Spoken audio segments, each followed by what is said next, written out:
Hello everyone, I welcome you all to engineering beast YouTube channel.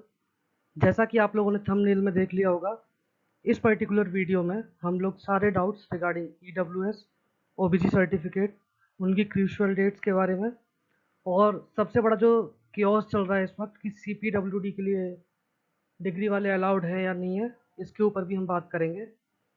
और मेरा नाम है अमन, और मैंने लगातार 3 बार 18, 19 और 20 में एसएससी जेई क्रैक किया है, prelims as well as mains.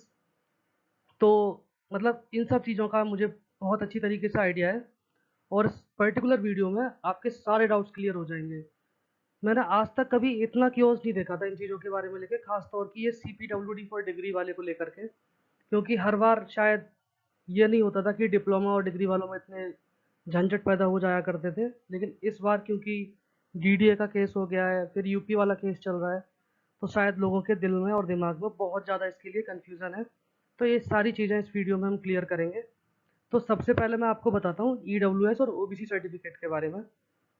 तो यहाँ जैसा कि आप ये 8.4 में देख सकते हैं, साफ साफ लिखा हुआ है कि क्रूशियल डेट जो है claim of SC ST OBC या ईडब्ल्यूएस के लिए, पीडब्ल्यूडी वाला भी है कोई, फिजिकली हैंडीकैप्ड वगैरह जो होते हैं, पर्सनल विद डिसेबिलिटी, उसके लिए जो भी रिजर्वेशन चाहिए, एज रिलैक्सेशन चाहिए, उसके लिए जो क्रूशियल डेट होगी वो होगी closing date for receipt of online application, जो कि सितंबर में है हमारे। एग्जैक्ट डेट मुझे पता नहीं है कितनी है, 8 या 9 है शायद।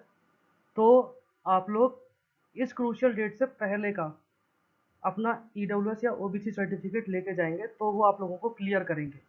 अदरवाइज वो लोग आपको क्लियर नहीं करेंगे, प्रोविजनल कर देंगे। ऐसा नहीं है कि पर्टिकुलरली रिजेक्ट कर देंगे, आपको वो प्रोविजनली एक्सेप्ट करेंगे। और फिर आपको कभी आपका फर्दर कोई होता है, आगे कोई प्रोसेस बढ़ता है, तो आपको बोलेंगे कि आप उस पर्टिकुलरली क्रूशियल डेट से पहले का हमें लेके दें, अदरवाइज आपकी कैंडिडेटर हम रिजेक्ट कर देंगे। मतलब ऐसा ऑप्शन उनके पास होता है। अदरवाइज आप इसको चूज़ नहीं करना चाहते तो वो फिर आपको सीधा अनरिजर्व्ड कैटेगरी में डालेंगे, और आपको अनरिजर्व्ड कैटेगरी के तहत ही वो ट्रीट करेंगे, या फिर आपको एक एप्लीकेशन लिख के देनी पड़ेगी डॉक्यूमेंट वेरिफिकेशन के टाइम पे।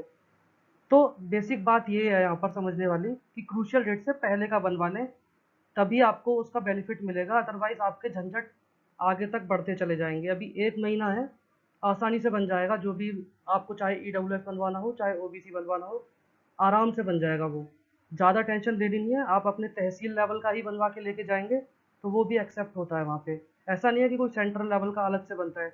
मेरा 2020 वाले में जो लोकल लेवल का तहसीलदार होता है ना, उसके साइन से बना हुआ था और मुझे क्लियर मिला था। मतलब डॉक्यूमेंट वेरिफिकेशन में जो स्टेटस था मेरा वो क्लियर का था।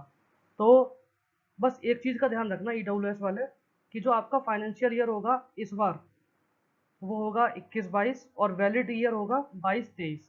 इस चीज़ का विशेष ध्यान रखना। जैसे मेरा 2020 वाला था, तो उसमें था कि 19-20 फाइनेंशियल ईयर और वैलिड फॉर 20-21, इस तरीके से था वो।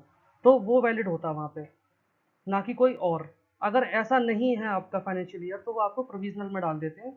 वो आप बाद में कैसे भी करेक्शन करा के जो भी लेके आए, वो आपकी हेडक रहती है फिर। अब चलते हैं सबसे बड़े कयास की ओर कि सीपीडब्ल्यूडी में डिग्री अलाउड है या नहीं है। नहीं है तो भाई, सीपीडब्ल्यूडी ना हमेशा से ही अभी तक डिग्री और डिप्लोमा दोनों के लिए अलाउड है। तो इसके लिए कोई भी ज़्यादा किसी से झगड़ा ना करें। अगर किसी के समझ में आता है आपकी बात तो ठीक, नहीं आती तो उसको समझाने की कोशिश तो बिल्कुल भी ना करें। अपना काम रखें, क्योंकि अपने काम से काम रखें। आपके पास इतना टाइम तो बिल्कुल भी नहीं है कि आप किसी को बस यही समझाने में अपना टाइम निकाल दें कि भाई तू डिप्लोमा वाला है या तू डिग्री वाला है। ऐसे ही झगड़ते रहोगे तो टाइम भी निकल जाएगा और कोई भी उससे आपको निष्कर्ष नहीं मिलने वाला है। मेरे दोस्त हैं जिन्होंने सिर्फ डिग्री कर रखी है, वो सीपीडब्ल्यूडी में पोस्टेड है। तो ऐसा कुछ नहीं है, और डिप्लोमा तो उसने नोटिफिकेशन में ही दे रखा है, वो मिनिमम क्वालिफिकेशन है। और कोई भी डाउट ना करें किसी भी चीज़ पे, अपनी प्रिपरेशन स्टार्ट कर दें। आपके पास मुश्किल से 2 या ढाई महीने हैं, उसके बाद का टाइम आपके पास है नहीं। तो इन सब चीज़ों पे ज़्यादा ध्यान न देते हुए अपनी पढ़ाई को स्टार्ट करें। यार सीपीडब्ल्यूडी सिर्फ टॉप रैंकर्स को मिलता है, कम से कम तैयारी तो करो वहाँ तक पहुँचने की। झगड़ते रह जाओगे तो सीपीडब्ल्यूडी का बीआरओ भी नहीं मिलेगा, ठीक है ना। तो इतना ध्यान रखो कि सीपीडब्ल्यूडी के चक्कर में बीआरओ भी ना मिले कहीं। इसलिए तैयारी जारी कर दो अपनी, और फालतू की चीज़ों और फालतू की बकवास से अपना दिमाग हटा दो। कुछ और बातें मैं आपको बताता हूँ। देखो, स्टार्ट कर दो अपनी तैयारी किसी भी हालत में। जो भी आपके पास इस वक्त रिसोर्सेज हैं उनको जहाँ जहाँ तहाँ से इकट्ठा करो, और धीरे धीरे ज़्यादा से ज़्यादा 2 ढाई महीने हैं तो आप स्टार्टिंग में 5 से 7 घंटे भी आप पढ़ेंगे ना, तो आपके लिए मोर देन अनफ है। आपकी सिटिंग कैपेसिटी बढ़ जाएगी उससे। तो स्टार्टिंग ऐसे ही करनी है आपको। अपने सारे प्रीवियस ईयर क्वेश्चंस लगाना शुरू करो। एसएससी जेई की प्रीवियस ईयर की किताब ले लो कोई, और एक इंजीनियरिंग सर्विसेज की, अगर आपके पास इतना टाइम है और आपकी थोड़ी और अच्छा करने की, प्रिपरेशन लेवल बूस्ट करने की आपके मन में है, सीपीडब्ल्यूडी के आपके मन में है, तो आप इंजीनियरिंग सर्विसेज की प्रीवियस ईयर क्वेश्चंस की बुक ले सकते हैं। और उन दोनों को लगाकर जब आप एग्ज़ाम में जाएं तो आपके लिए बहुत ज़्यादा बेनिफिशियल होगा और आप टॉप रैंकर्स में होंगे। तो आज की वीडियो में सिर्फ इतना ही। मिलते हैं अगली वीडियो में। जय हिंद, जय भारत।